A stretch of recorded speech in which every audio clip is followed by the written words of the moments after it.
Download Podcast dessa semana.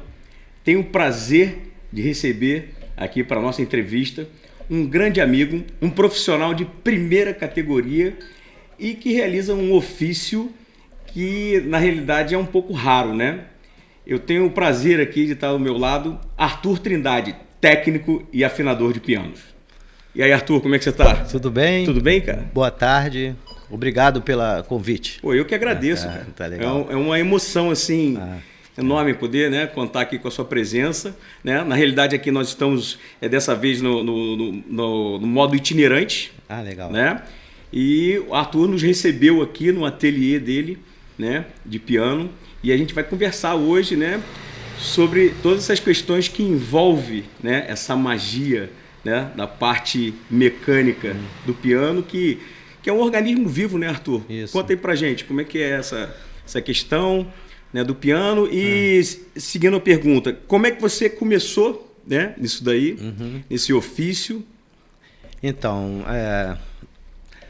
geralmente isso aqui é um ofício de pai para filho, né?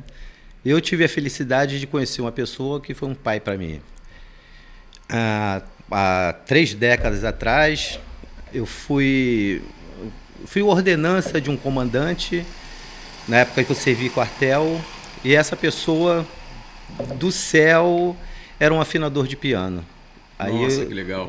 Então eu acho que ele viu algo em mim, que eu costumo dizer que a profissão me escolheu. Eu não vi uma criança que nasce, você é afinador de piano no futuro, né? Sim, aquelas sim. coisas que a gente é escolhido. E eu tive esse privilégio desse homem. Qual o nome dele? O comandante, seu Rogério Oliveira da Cunha. Conhecido como Rogério Cunha, né? Rogério Cunha. Essa pessoa que foi o grande lance da minha vida. Legal. Foi o antes e depois da minha vida.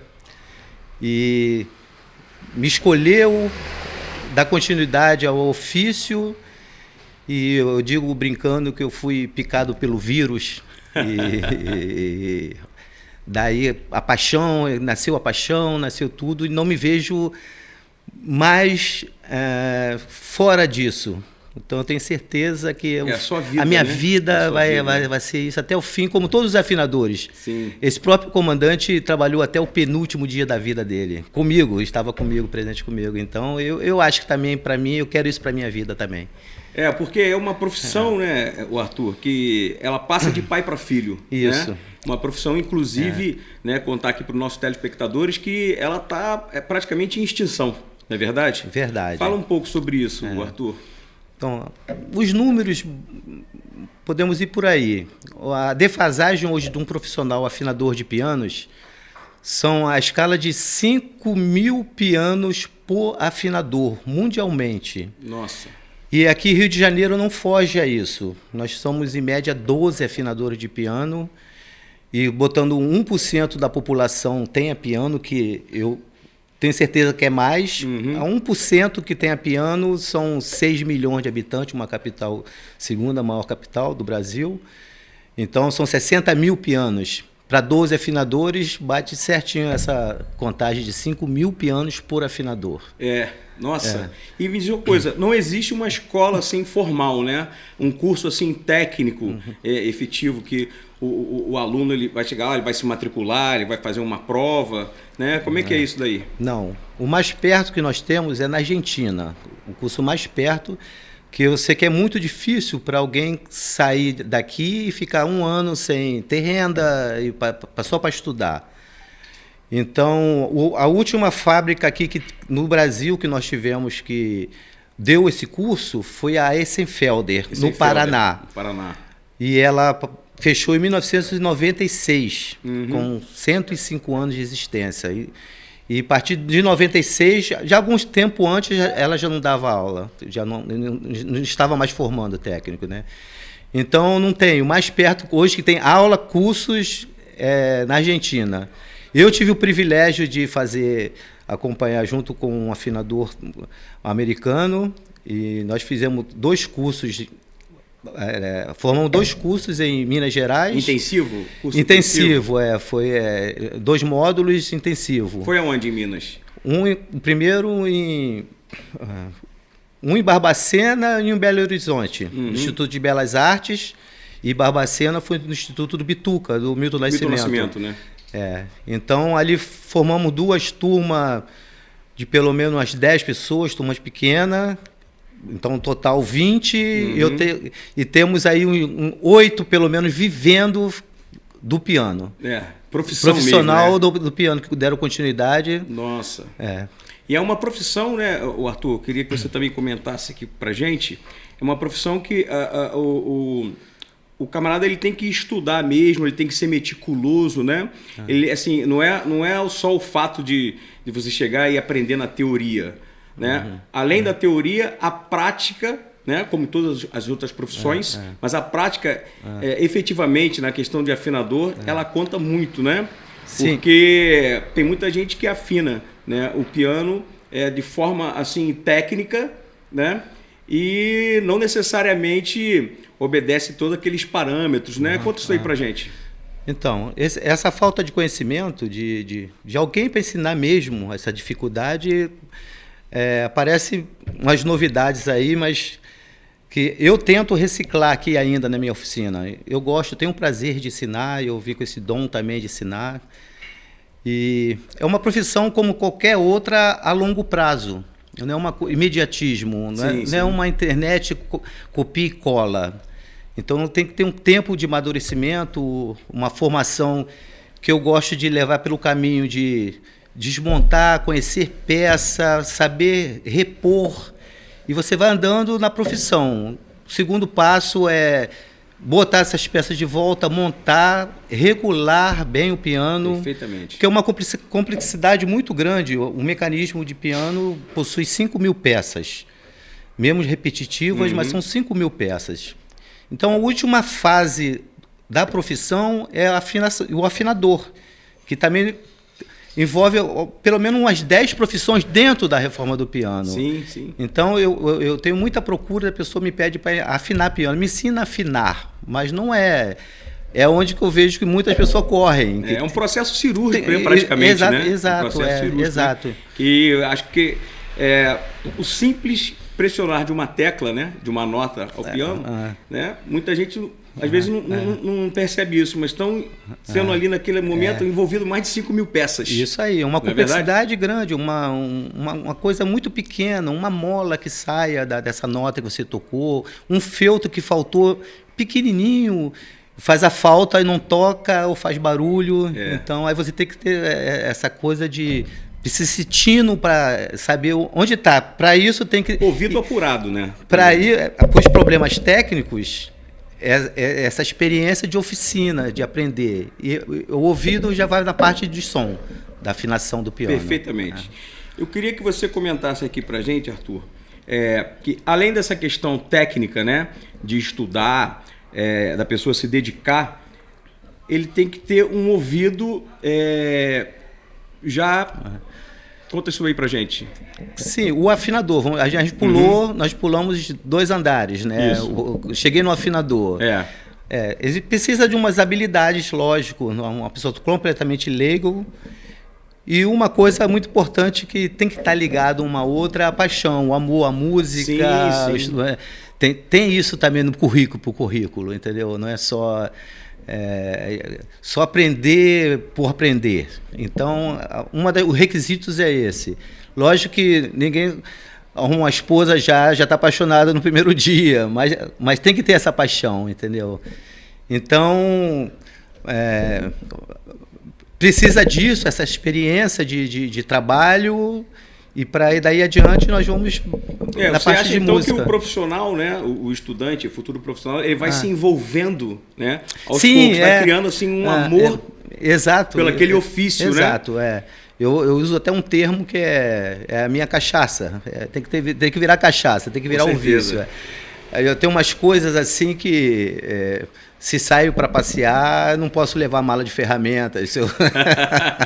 Que é um imã, me atrai. Onde a gente vai, se você começar a olhar com esses olhos que eu tenho de afinador apaixonado, onde você vai, tu acha piano, cara. É interessante isso. Então, você tem que desligar um pouco, sair um pouco da tomada e só deixando ferramenta longe da gente, que senão atrai o negócio.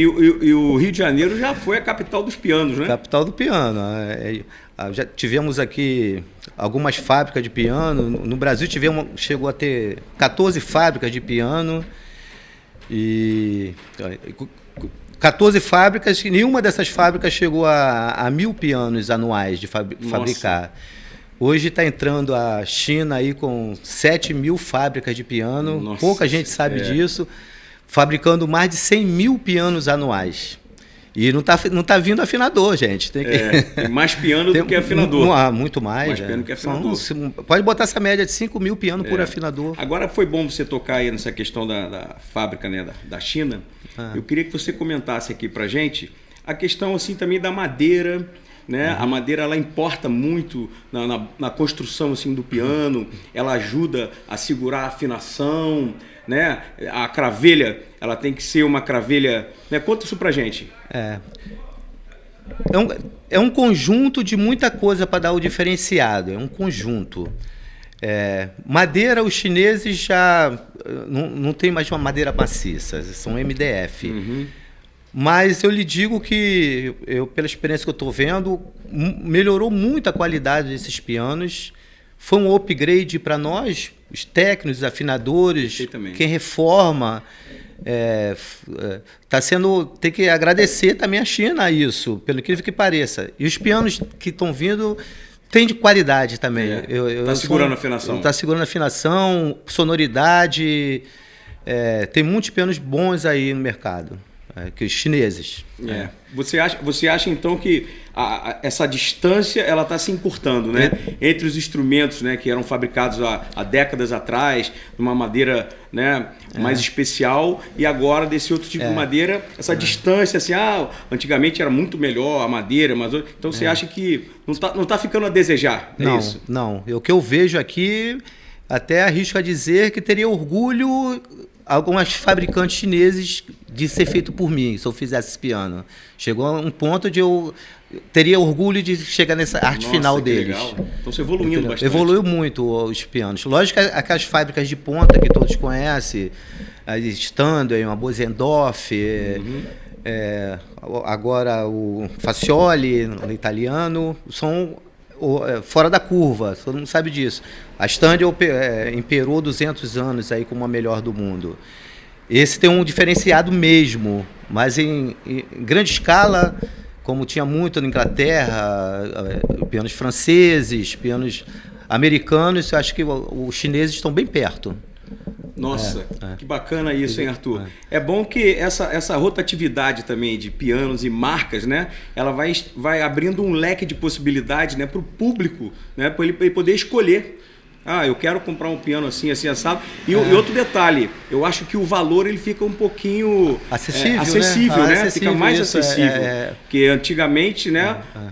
Não sei se os telespectadores tomam parte disso daí, mas tinha pianos aí, tinha gente que vendia até apartamento para poder comprar piano, né? E atualmente, né, a gente ainda tem pianos aí de valores bem elevados, pianos de cauda, né? Conta um pouquinho pra gente sobre isso, Arthur.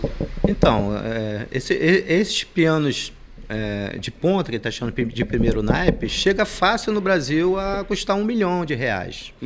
Chega fácil isso, 1 milhão para cima. E imagine se tivesse só esses pianos para a gente ter, para estudar,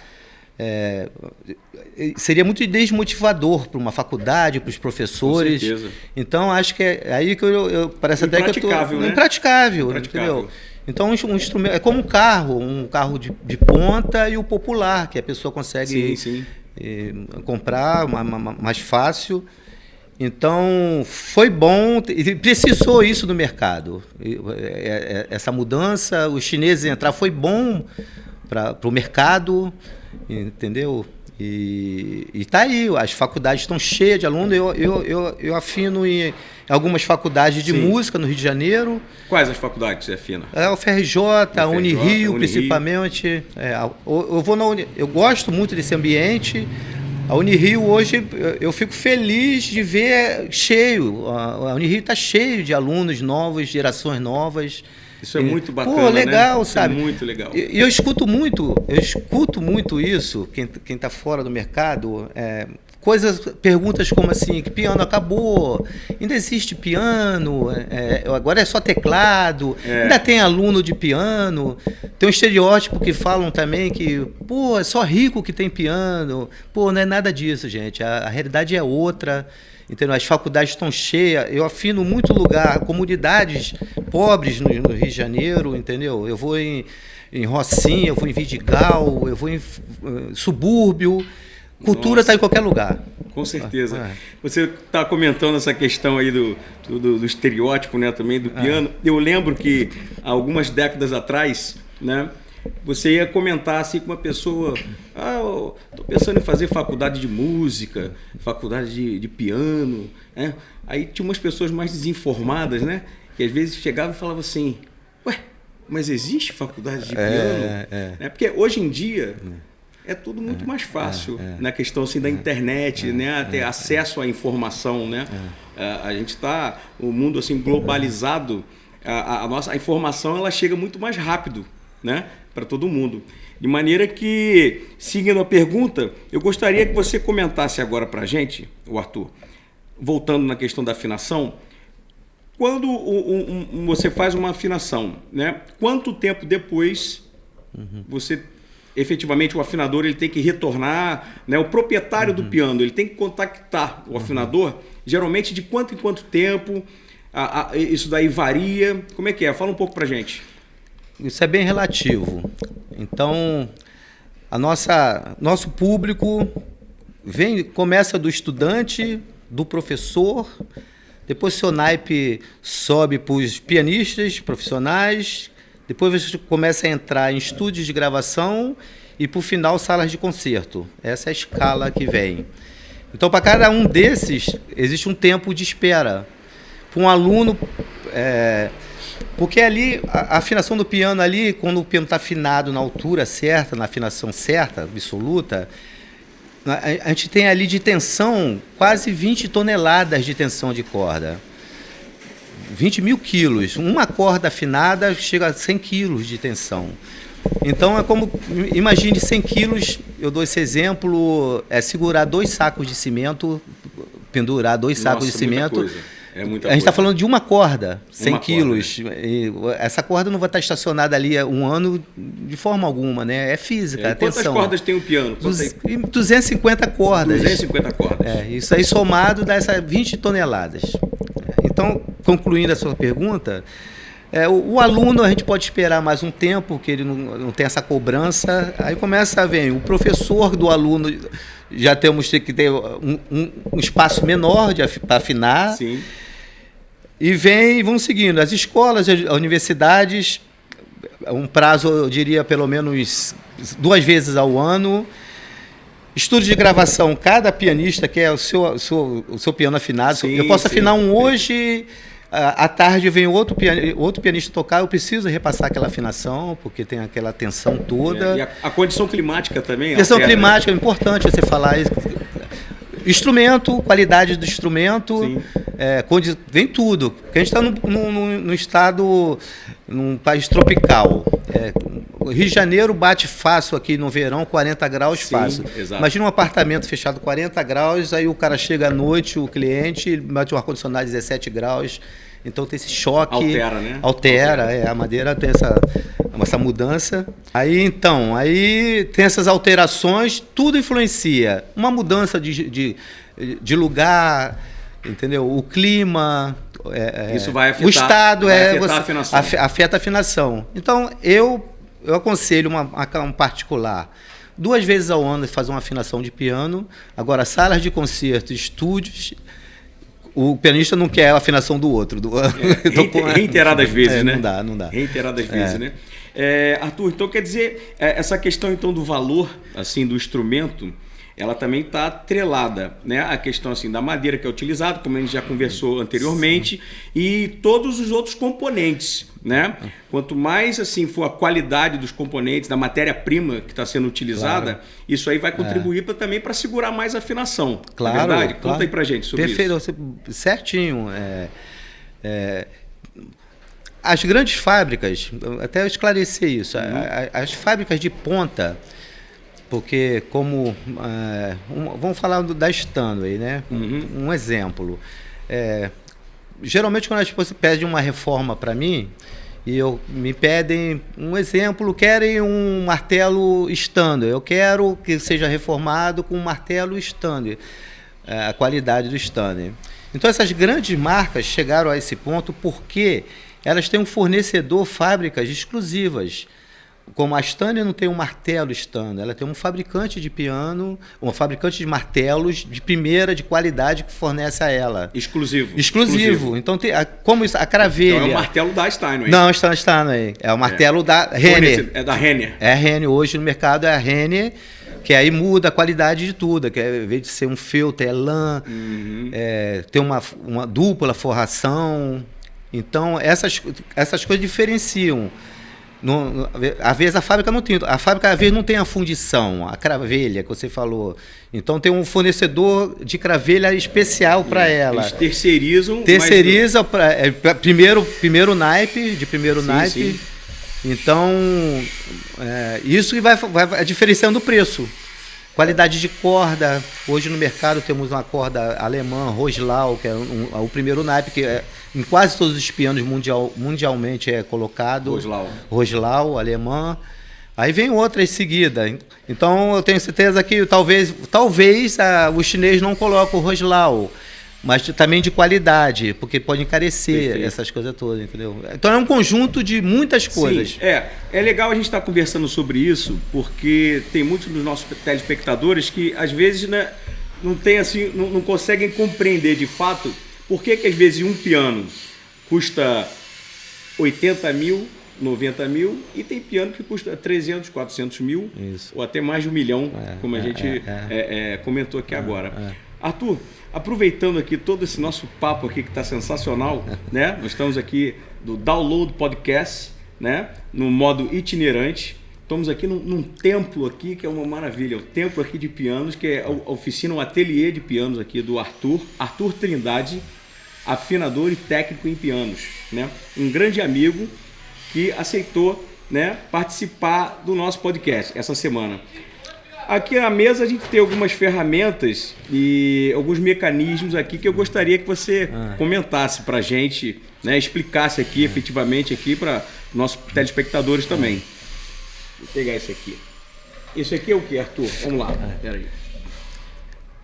Aqui como se tivesse cortado um mecanismo de piano de armário. Eu uso isso aqui muito para dar o curso, para ensinar medidas, que é difícil você estar dentro do piano e tirar a máquina para mostrar. Isso é propositalmente para isso. E por aqui você tem uma ideia como é complexo o mecanismo de um piano. E para quem não sabe, também uma curiosidade legal, eu tenho aqui um mecanismo de um piano de cauda. Sim. Para quem não sabe, os primeiros pianos foram pianos de cauda que foram feitos. Depois que veio o problema veio os apartamentos, o espaço, e passaram para o modelo de vertical, né? Então, esse aqui é um mecanismo de piano de cauda, com todas essas complexidades aqui toda, super interessante isso daqui. Então, basicamente, para a gente que restaura, é isso que nós fazemos tudo. Estamos falando de martelo de piano, isso aqui é legal para saber, esse é o martelo de piano, que é da Renner. Isso é apenas para uma tecla. Isso, uma tecla. São 88 teclas, são 88 vezes aqui repetidos. Estão percebendo como é complexo, né? É complexo, Então é isso aqui é... E me diz uma coisa, então...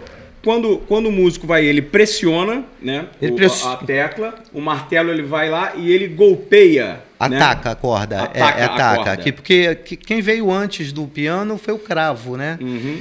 Então, só uma passada rápida, o inventor do piano, Bartolomeu Cristofoli, que também foi inventor era construtor de cravo também, e fez esse piano forte para aguentar essa afinação de 440 Hz. Ele beliscava, né? A diferença belisca, é essa, belisca. Né? Ele belisca a corda e aqui no piano ele ataca a corda, o martelo ataca a corda. Foi um grande lance na mudança do cravo para cá.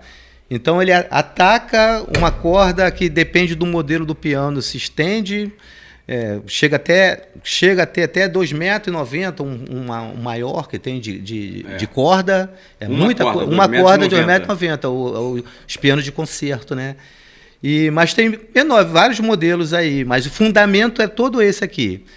Então aqui a gente precisa, nós botamos aqui uma coisinha, um kitzinho de sobrevivência, mas vocês não têm ideia, para você ser um profissional, como envolve ferramenta. 55 milhões de parâmetros. Muita. Esse aqui é o tal da cachaça, é o vício, você está sempre querendo comprar, você está querendo coisa nova. É como uma mulher no shopping quer uma roupa e a gente quer uma ferramenta, quer uma chavinha de afinar diferente. E me diz uma coisa aqui, Arthur. Esse aqui é o mecanismo do piano de cauda. De cauda, Esse aqui é o piano de armário. Né?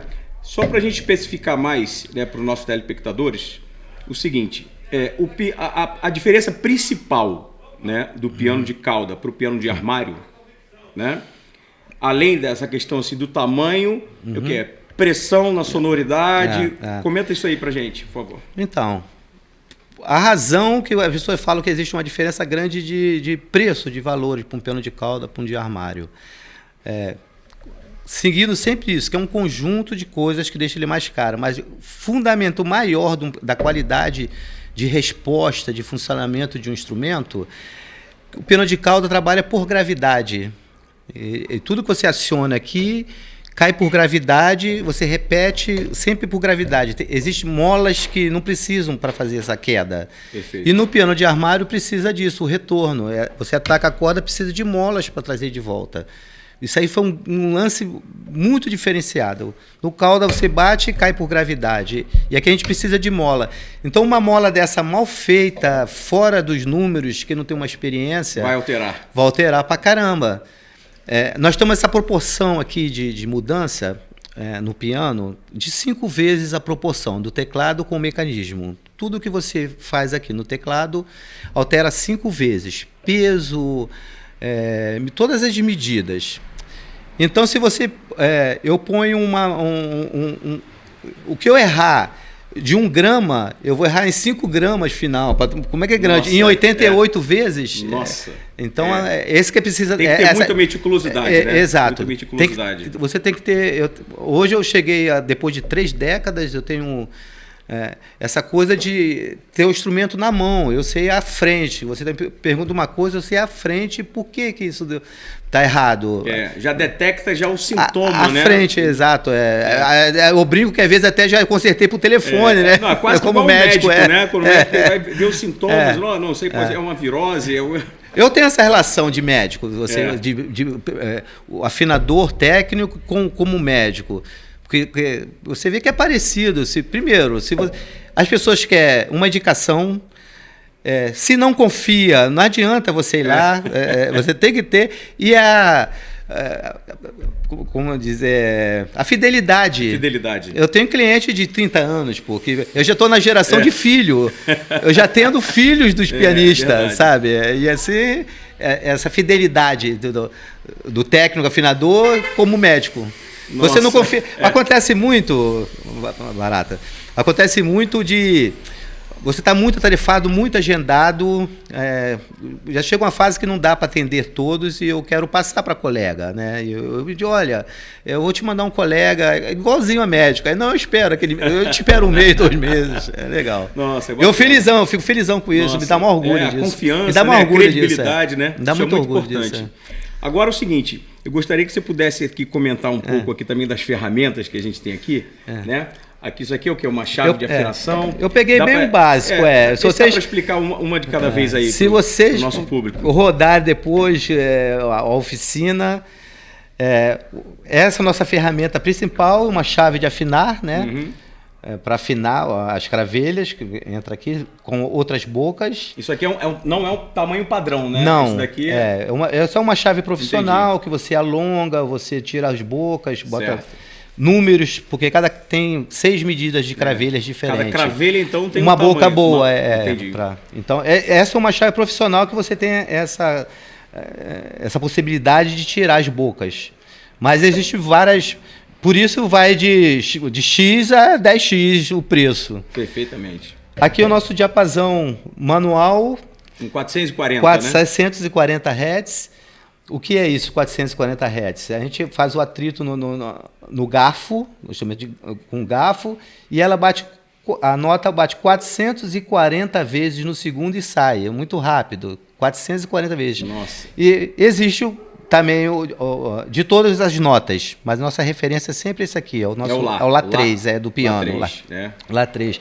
Isso aqui são coisas para dividir, porque tem na região médio agudo do instrumento, são 3 cordas por nota. 3 cordas. Então eu não consigo afinar as 3 juntas. Uma nota, então, explicando aqui pra gente. Então, uma nota, ela compõe 3 cordas. Uma nota, 3 cordas. 3 cordas.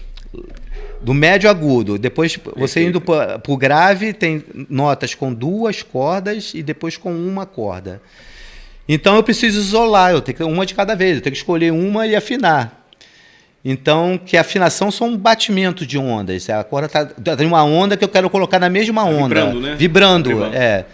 Então, se eu faço essa, eu isolo essas 2. Se eu faço essa, eu isolo essas 2. E depois essa é a minha referência para... Então, isso aqui são isoladores. Pela nota do lado, então, né? Do lado. Aí varia de afinador. Eu gosto sempre a do meio, a do centro. Uhum. Você faz primeiro a do meio. A do meio e as 2, eu preciso de outro som para ter referência. Aí você isola para não reverberar, né? Isso. A outra corda do lado. Aí lado. para isso tem essas cunhas que eu isolo e fico com uma solta. Uhum. E eu preciso de uma nota vizinha para fazer o batimento da onda. A afinação de piano são ondas. Tem uma coisa que você entra no transe, que você não tem mais notas musicais. Você já não está atrás do lá, do ré, não tem a nota musical. Você está atrás da onda. Eu preciso só da primeira onda, que é o lá, 440 Hz. Para impulsionar. Essa é minha saída, toda a afinação. Aí vem aquela coisa gostosa que chama-se de tempero da afinação, né? Então, sua mãe tinha o seu tempero do seu feijão, e a minha mãe tinha um tempero, a afinador também tem o seu tempero. Nossa, com certeza. Então, aí, isso é que vai deixando as pessoas fiéis ao afinador. Porque usa o tempero que a pessoa gosta também. Com certeza. Olha, eu estou vendo aqui que a gente vai acabar tendo que marcar um outro encontro aqui, porque... São tantos assuntos, né, que envolvem, né, essa magia né, do piano. Eu gostaria de contar com a presença, né, de todos vocês aqui às quintas-feiras, às 7 horas da noite. Download Podcast. Compartilhe, inscreva-se no canal, ative o sininho para novas notificações. O Arthur, deixa um contato aí para a gente, né, para os telespectadores. Então, hoje eu estou aqui na oficina no centro do Rio de Janeiro. Meu telefone de contato é o 21 99459 6525. É um pouco difícil, mas o Arthur consegue. Insistir não consegue. É isso aí. Muito obrigado, Arthur, pela sua presença. Obrigado, vamos marcar outro encontro. Né? Download Podcast. Todas as quintas-feiras, às 7 horas da noite. Inscreva-se no canal. Nos encontraremos aqui.